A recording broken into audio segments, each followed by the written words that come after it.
Hello, everybody. I'm going to talk about chapter 13. This is the age of the cathedral, the Gothic age.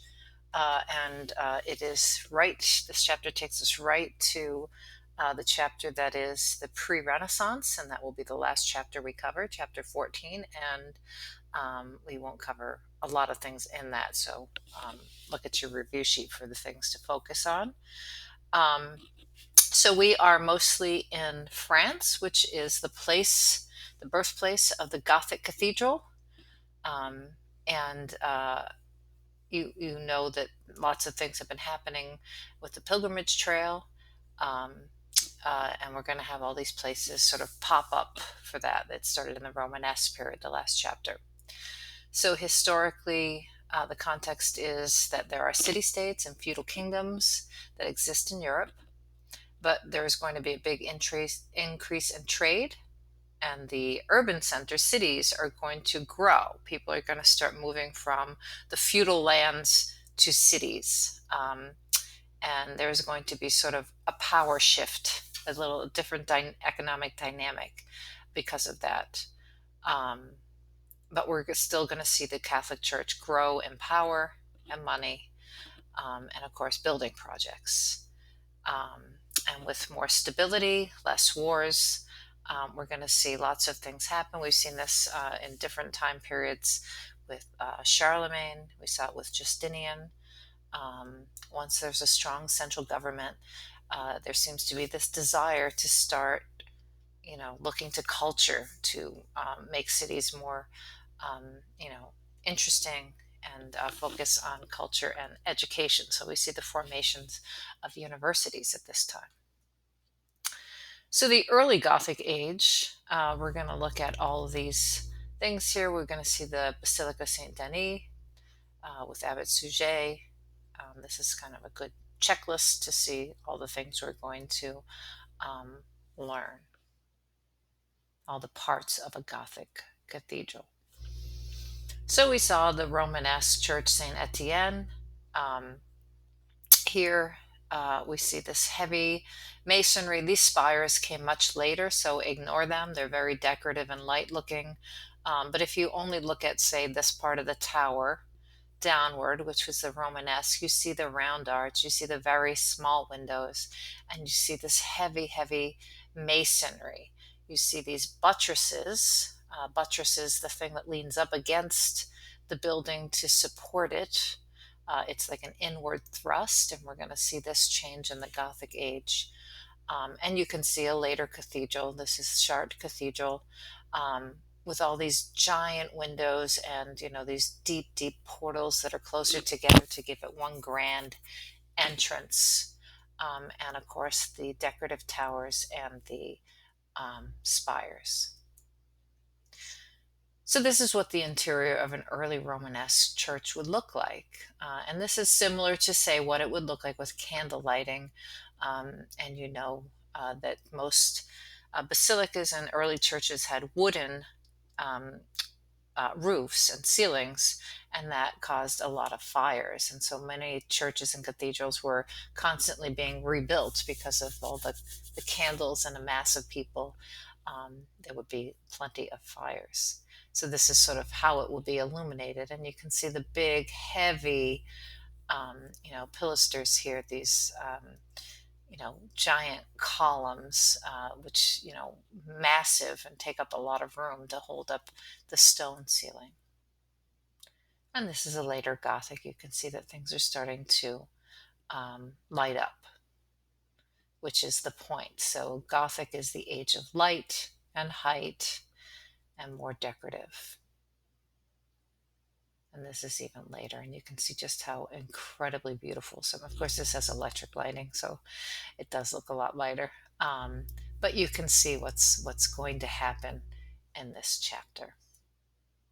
And I like to put this in because this just seems to be our natural way of wanting to, refine design, sleeker, modern, that kind of thing. And in fact, during the Gothic age, they didn't call it Gothic. Gothic was a term named by Vasari, the Renaissance art historian. He actually meant it as a derogatory term. He remember the Goths, the Visigoths, um, all those people who were like the Vikings, and actually the Gauls become the Goths, the Gauls that haunted the Greeks. Um, they were barbarians, and this is because of the way that they spoke. The Greeks thought they said, ba ba ba, like they had a mouthful of marbles or something. And so Vasari takes this up to call the Gothic style uh, Gothic. He's making it seem as if it's crude or rustic. But in its own age, it was called either the modern or the French style. And it was loved during its own time. People could not wait to build their own churches and cathedrals during it. What does Vasari know anyway? So this is the birthplace of the Gothic age. Sometimes in art history, we can actually pinpoint when something began, right? We saw, most periods we don't know about when certain things started happening. We can just see a time period in general where artists started doing certain things. But the Gothic church had been, little parts of it had been happening in all different places, and it comes all together in this one place. And this will be sort of the prototype for all Gothic cathedrals. So this is Saint Denis. It is in Paris. And as I said, all of these elements are going to come together. So the story of the Abbey of Saint Denis begins with Saint Denis himself. Saint Denis is a third century martyr who was beheaded, and it's said that he carried his own head to the spot that the abbey is built upon, and Catholic tradition says that he preached a sermon the whole way. And you can see him here on the north portal of the abbey. They have, a sculpture over the door with the tympanum here with, here he is with his head, and he indeed is preaching to these guys. That's just so great. But the Saint Denis is an important church also because it's the burial place of the royal family. So it's the main place in Paris, and you can see here, you can actually go and visit these sites. This is Saint Denis, where these royals would have been buried. And in fact, outside of in the square outside, there is a sculpture of Saint Suger, not Saint Denis. Saint Denis is who it's named after. This man named Abbot Suger, or Sugar, if you want to call him that, was brought to Saint Denis as a boy. And the monks educated him, along with his childhood friend, who would eventually become Louis VI. So Suger also would become the abbot of the church and advisor to the king. So this means he's going to have a lot of power, and he's going to have a lot of money at his disposal to build the church that he wants to. And here you can see he's actually holding the blueprints to Saint Denis, which will be rebuilt. So it's not a new construction. There was an earlier church there, and Suger felt it was not adequate for the burial place of kings. He also thought it was too small for all the pilgrims who came to see the many relics of Saint Denis. Remember, we saw the reliquaries. So Suger also wanted to utilize the theories of a 6th century theologian um, who called for light to transport visitors to a heavenly experience. And we have seen this before. We saw the Hagia Sophia with a light pouring down. Um, any structure that is giant and would, say the Pantheon with its oculus. This is something that has been done before in art history, but here he is writing about it. And this is what this theologian wrote: "All you who seek to honor these doors, marvel not at the gold and expense, but at the craftsmanship of the work. The noble work is bright, but being nobly bright, the work should brighten the minds, allowing them to travel through the light." So it's sort of like supposed to be a transcendental experience. So more light in the church will create a more spiritual experience. And that is something that we've seen in other churches as well. So Abbot Suger gets the money to reconstruct the west facade. The west facade is always going to be the main entrance of a church. Like I said that in the Romanesque chapter. It is symbolic. When you go into the west doors, a facade is a face, so that's the face, the front.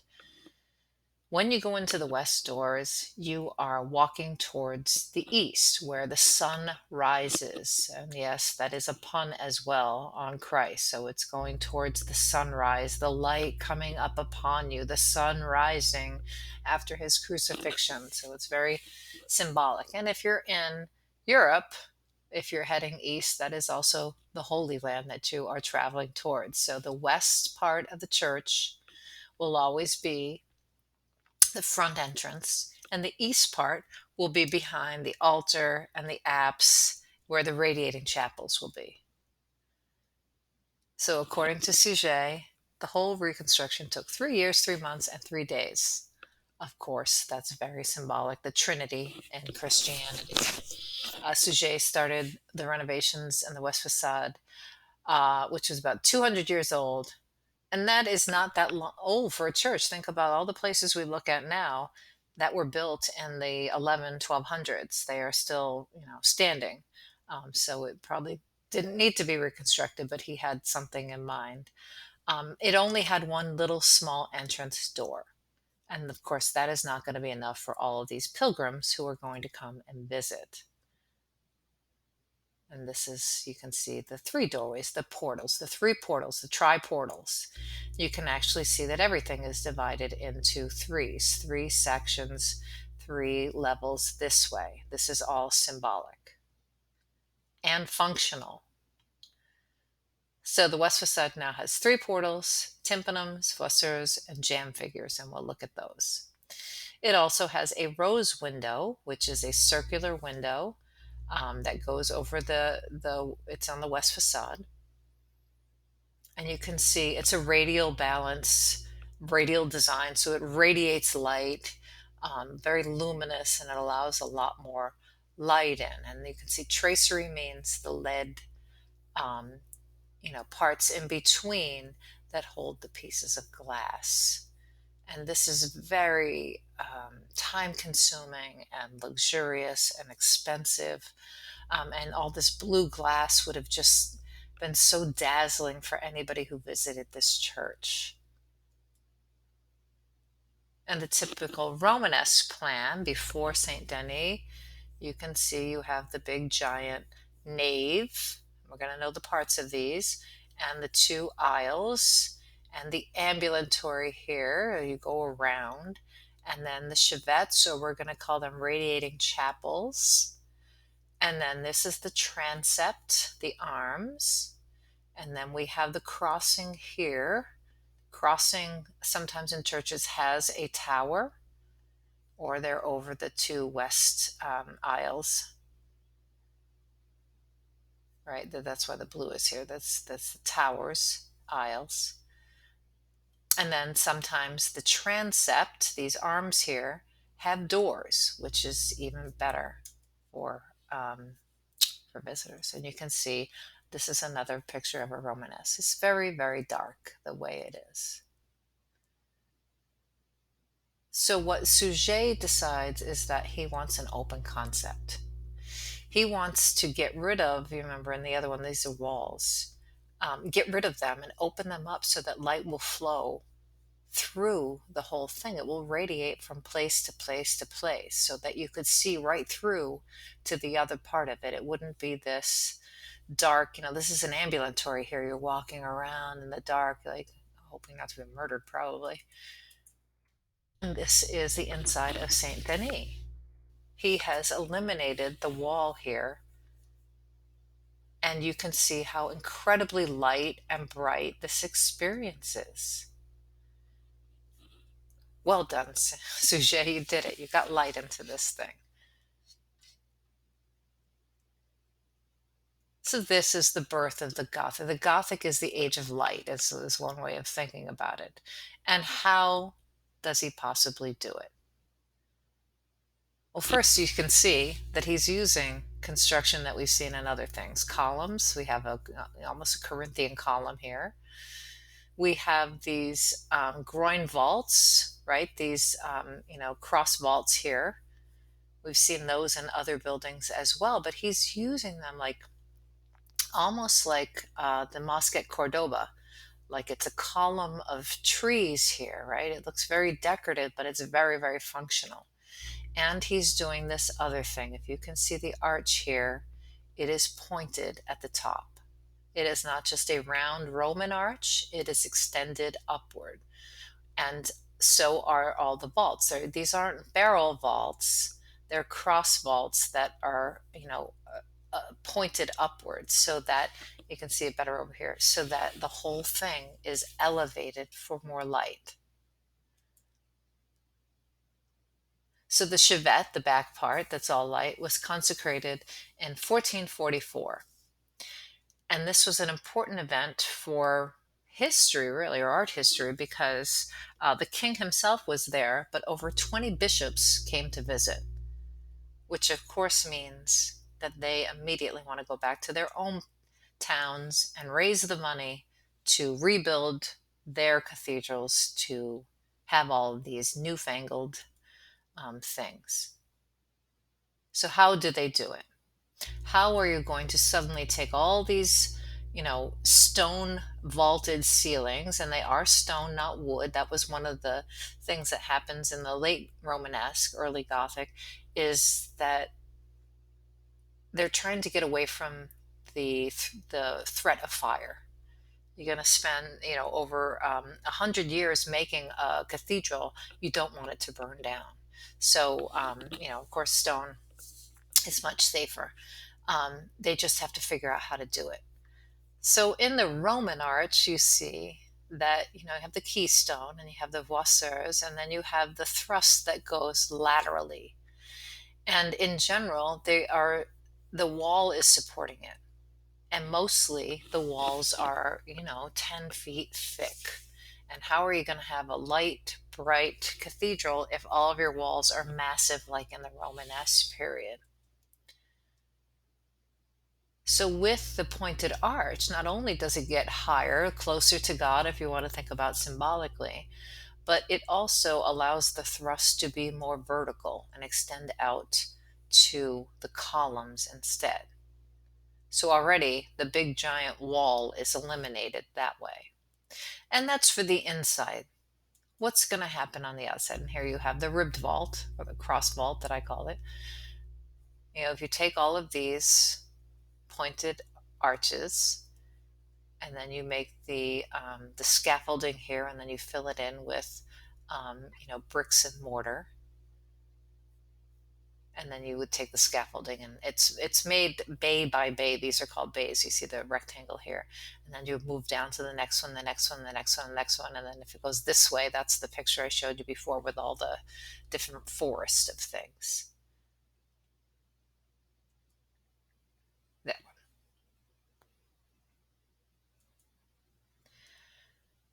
But for the outside, instead of the buttresses being flush against the building, if you extend them outward, you see how this here, they're against it. This is a buttress down here.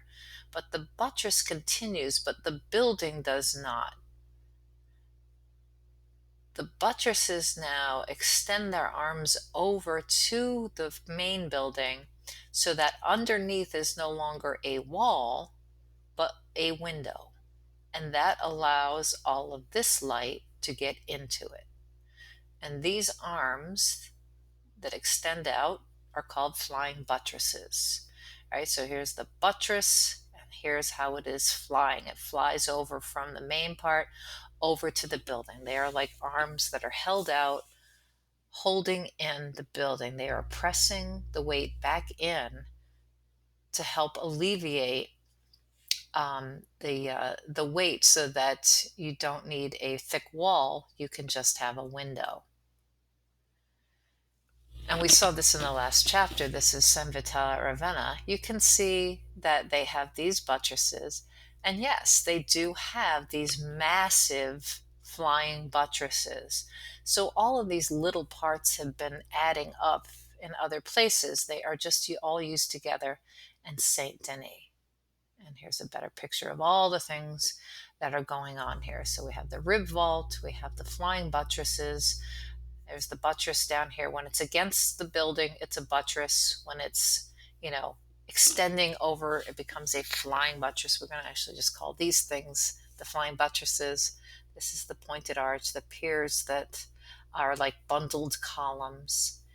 And then these things, the clear story is, the thing that is opened up by these buttresses to allow in the window or the light. So these are all the things that come together in one time. We have the pointed arch, we have taller open spaces to allow in light, we have walls of stained glass, we have the rib vaulting, we have the rose window, and we have the flying buttresses. Hopefully these are some of these things you put in your own Gothic cathedral. All right, so after Suger's death, the nave of Saint-Étienne is reconstructed. Remember, that's the Romanesque thing that we looked at, and I said we can only look at the outside because it is reconstructed on the inside, and you can see, voila, here's the clear story window here with the stained glass and the pointed arch and the triforium and the rib vault and whatnot, right? These are the columns here. And if we were seated in a class, I would say, in what way are we facing? And hopefully you would understand that we are facing east. We have come in the west door because we can see the altar and all these other things here. We're going into the church because this can't be there'd be a rose window here if this were if we're heading towards the west. So Saint Denis is, incredibly influential to many other churches. And as far as sculpture, this is a sculpture that is was on the portal of the west facade of Saint Denis. So we're going to see this return to figurative sculpture. We saw reliquaries, but we really have not seen a lot of figures since all through early Christianity. We've seen it, in the Romans. So we're going to see a return to that because Gothic churches are going to start to have more and more, sculptural programs. These are places that many pilgrims will be visiting. It's an opportunity to not just dazzle the visitor, but to educate the visitor. Another church we look at is Chartres, and you can always tell Chartres Cathedral because it has two different spires. It was actually built these two were built at two different times, and styles had changed, and you can probably guess this is the earlier. Everything gets fancier and sleeker as time goes on. And just to note, this is Notre Dame de Chartres. Notre Dame means Our Lady, and that lady is Mary. The Gothic age is also the age of Mary. We see more and more images of Mary showing up. Remember that the Romanesque time period had the Last Judgment.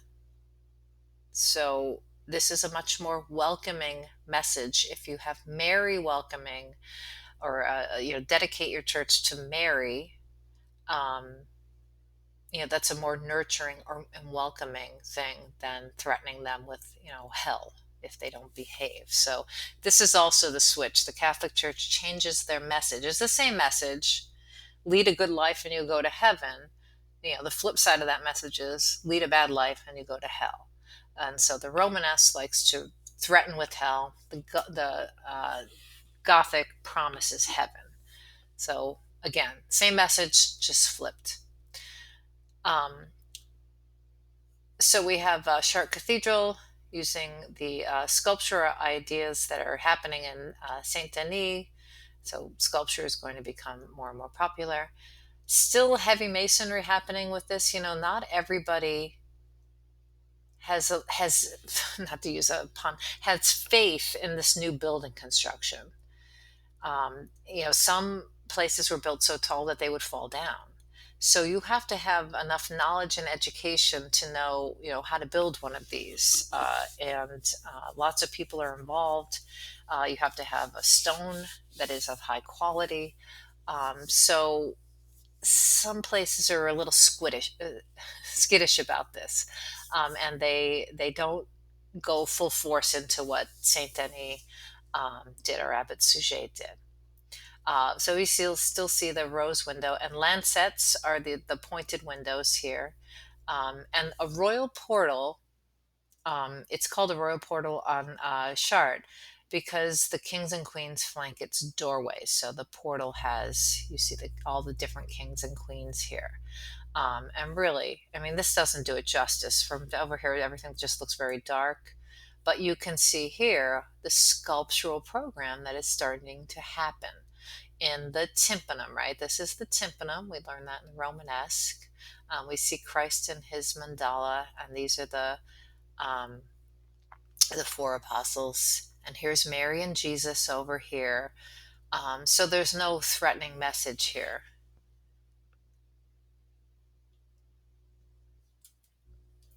And these are the parts we're going to want to know. We don't need to know archivolts or voussoirs. We do want to know what a tympanum is, and you should know that from the last chapter. This is a lintel, and these are jambs here, and we're going to see sculptures on the jambs. So jamb statues on Chartres. Some of them are the Old Testament figures, and there seems to be an interest in individual portraits. I would say these two look very similar though, but Mary looks like an individual. But we're going to notice the proportions are very elongated. They're very column-like. We might even say it's similar to, say, archaic Greek, right? Where the chorus is just a column. And that will soon change, as it did in the Greek age. And you can see the voussoirs, everything at Chartres is, highly decorative. These are all jamb figures. So these are the three tympanums at the royal portal. We have life, Christ ascension, center is the second coming, and right is Mary holding a baby. And as I just said, excuse me, the cult of Mary pervades the Gothic age. Notre Dame. So most cathedrals are named Notre Dame, after Our Lady. But when we say Notre Dame, we're going to get to that church. We really do mean the one in Paris. Chartres is north of Paris. And here we see Mary and Jesus here. And I love these around Mary. Let me go back here. I don't know if you can see where they are these figures here that are the humanities. Remember, education is becoming a thing again, and we see, um, you know, this is a school teacher trying to educate these two kids who are actually fighting. Um, and it's just like celebrating education and religion all at once. And of course, this is symbolic. The church is here. The church is your mother. The church is your system of education. That won't change for a while. This is Lyon Cathedral. And you can see how incredibly light. This actually has a whole gallery up here that you can walk through. Um, and actually, it's like 4 different elevations. That's what these are for. So much taller. You can see how small the pews look here, and lighter. That's not really, we're not really going to study this one. So we got Saint Denis, we got Chartres, and we're going to have Notre Dame.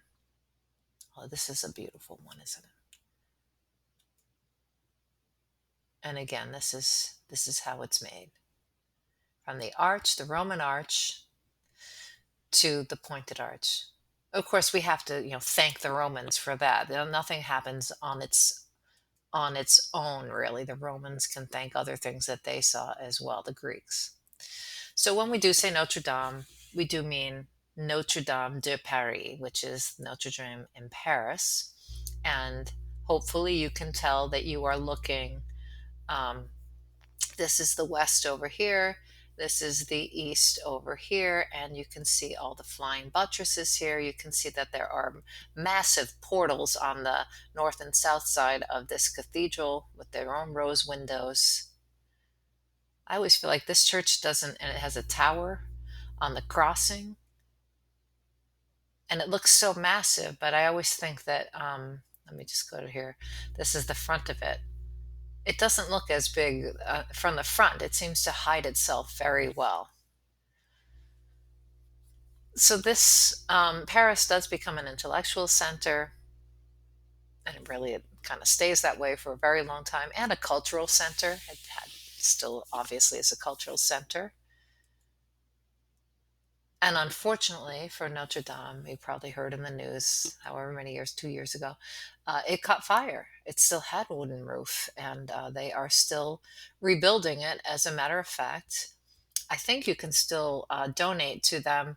I'm putting air quotes in. You adopt a gargoyle, and you can help support them in their rebuilding of Notre Dame. And of course, millions and millions of people have. But Notre Dame is known for its just intense gargoyles. Some of them actually are like water spouts. Um, but I just absolutely love these. They don't even look Gothic. They look Romanesque to me. They look like, in the bottom of the Last Judgment come to life.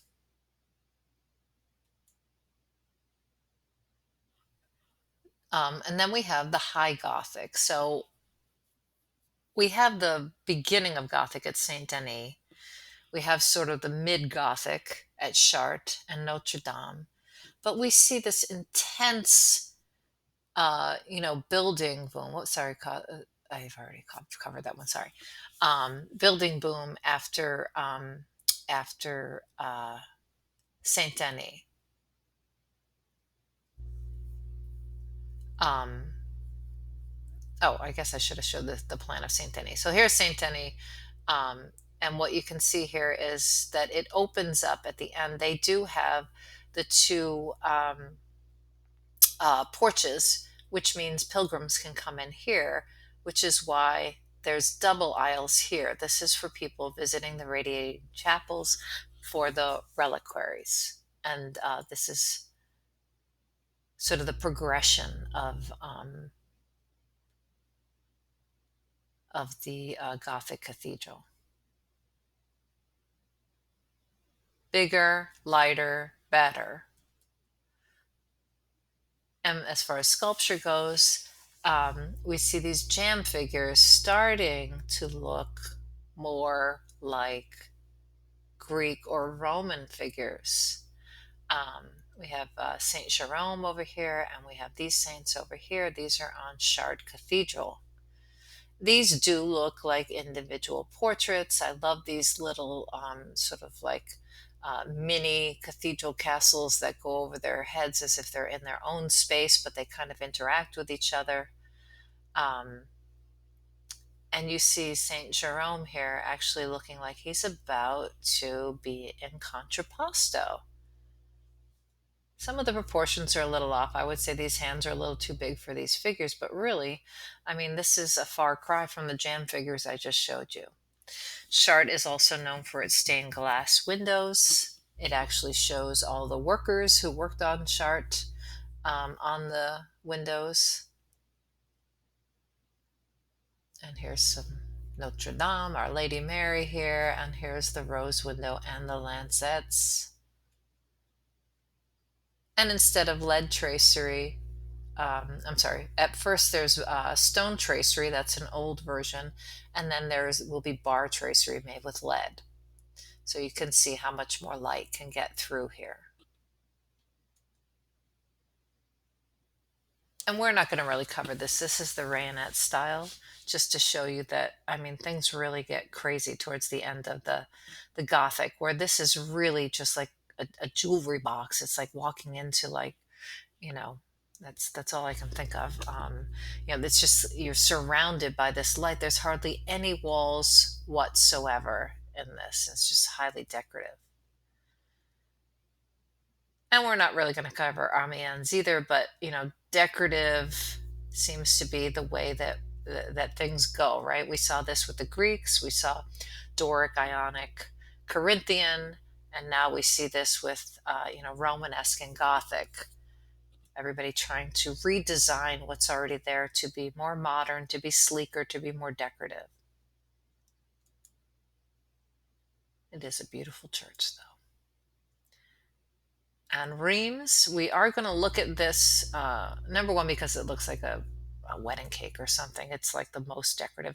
So on a test, you would know that this is much later because it is so decorative. The inside, you can see how light it is, but really what we look at Reims is the west facade, which had different sculptors. And the two sculptors, whoops, I thought I had more writing there. The two sculptors make totally different um, choices about how to show the figure. Over here, we have the scene of when Gabriel, the Annunciation, when Gabriel announces to Mary that she is with child. And on this side, we have the visitation when St. Anne visits Mary, and they each tell each other they're with child. Hopefully you can see that these are more like the jam figures. They are elongated, they are stiff. Even though this angel has maybe a little bit of a creepy smile here, Mary does look not, she's nondescript in a way. She's like a mannequin. Here you see sort of a very Roman, veristic thing happening with Saint Anne. Mary even has a otherworldly look to her face, and you can see the drapery and the contrapposto. We see the knee sticking out here. We see a foot forward here. The hips to one side, the hips over here to one side. That's contrapposto. We've come back to the Greek and Roman way of sculpting the figure. The proportions are more what we call classical. And so Reims has right next to each other two totally different styles. This is like um, the Arch of Constantine, if you remember that, had two totally different things happening at the same time because it's built by two different, two different time periods. Then this has two different sculptors, one sort of hanging on to the old, one hanging on or going forward to the new.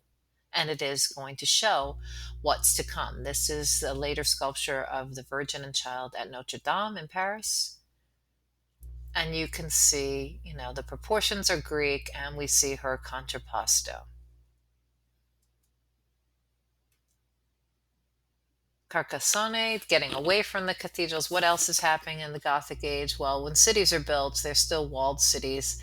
And this is sort of like a very stereotypical medieval thing you would see in a film, but this is a place that's still around. You can go visit it. You can see, it has the moat, it has everything, right? The turrets, it's like, it's like Disneyland, but it's actually a medieval town. As a matter of fact, you can buy a game. It's like a board game you can buy based on this medieval town. I gotta start a GoFundMe page to get there. As far as bookmaking goes, you can see, this idea of Greek figure is coming back in illustration as well.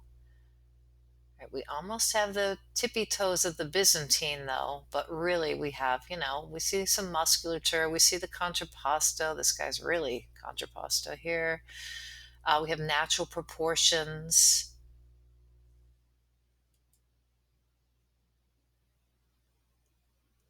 And this is just that's in your textbook, the sketchbook of the designer.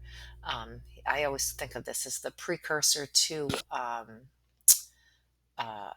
Leonardo da Vinci with his sketchbooks, and I put this here. You can actually buy a copy of Onakart's illustrations. He was an inventor. He came up with all different ways, pulley systems and things, and he was an architect. He had all kinds of ideas, but we look at him for he did this thing that we still teach in drawing classes, using basic shapes to begin drawings. If you're an art major listening to this, you know exactly what this is. You start we usually use either cubes or ovals to draw the human figure or the hand or anything. And he's sort of latching onto this because basic shapes are easy to draw, and they're easy to draw in proportion. So it all starts with this guy, or somebody probably showed him too. And yes, these sculptures are coming back. This is just another Mary. This is the at the Champ de Verre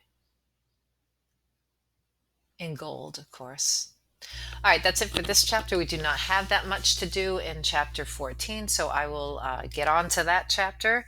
And thanks for listening.